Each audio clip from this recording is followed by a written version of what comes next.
Bonjour les amis, Marc Maillot encore avec vous, avec deux versets de l'Écriture sainte dont nous allons tirer quelques conséquences, j'espère. Le premier verset se trouve dans le premier livre de la Bible, à savoir la Genèse, au premier chapitre même, les versets 26 et 27.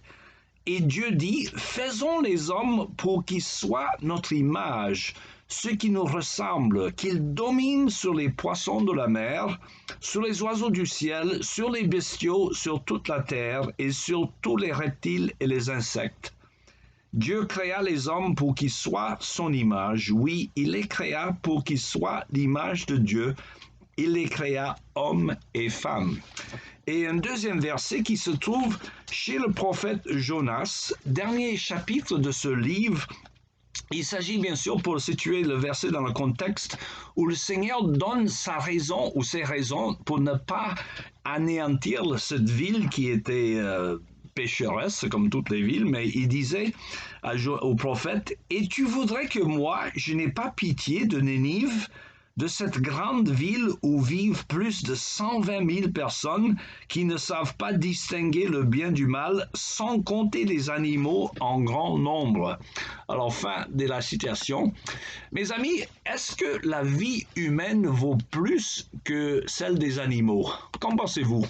Alors, prenons un cas hypothétique. Si vous conduisez votre voiture et vous êtes amené à une situation qu'il faudra choisir entre écraser un enfant ou un chien, lequel des deux allez-vous épargner?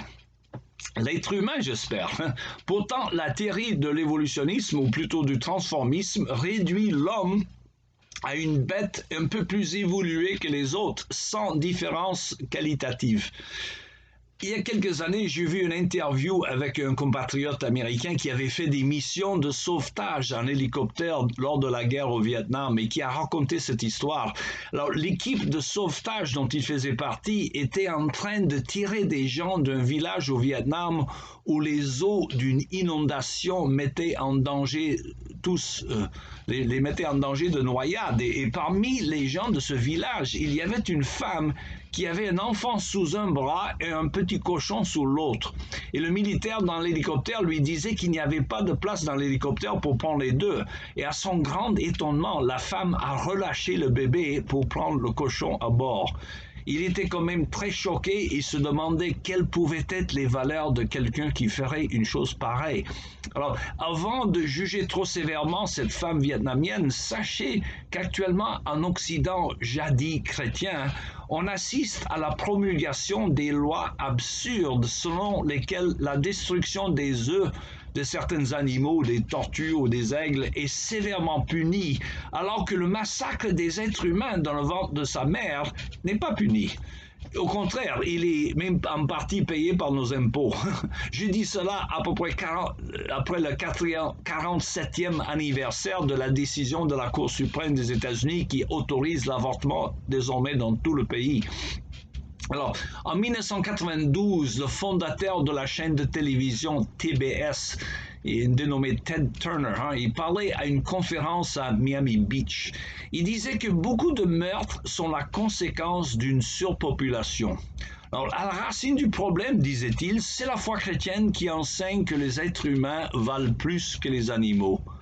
Et de même, un magazine écologiste qui s'appelle en anglais Wild Earth, Terre sauvage si vous voulez, a publié un article en 1991 qui va dans ce même sens en affirmant qu'il y a trop d'humains sur la Terre pour le bien-être des animaux.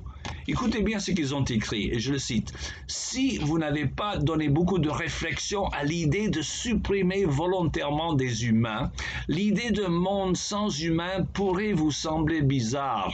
Mais si vous voulez l'admettre, vous serez d'accord que l'extinction des hommes permettrait la survie des milliers, sinon des milliards d'espèces animales.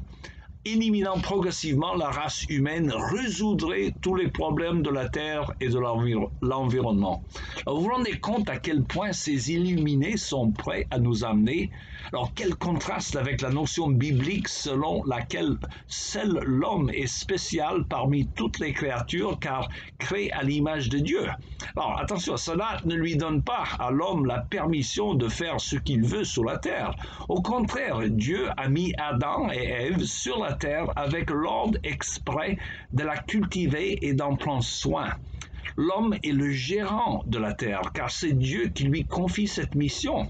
Or, Dieu se soucie de toutes ses créatures, comme le verset chez le prophète Jonas nous le dit, où Dieu donne comme raison de ne pas détruire la ville de Ninive le fait qu'il y avait beaucoup d'hommes et de bêtes. Mais l'homme seul est créé à l'image de Dieu.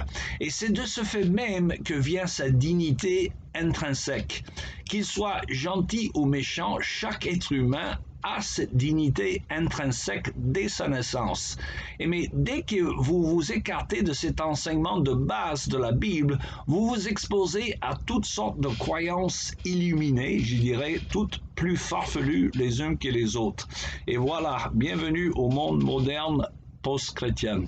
Il me reste qu'à vous souhaiter une bonne journée et à la prochaine.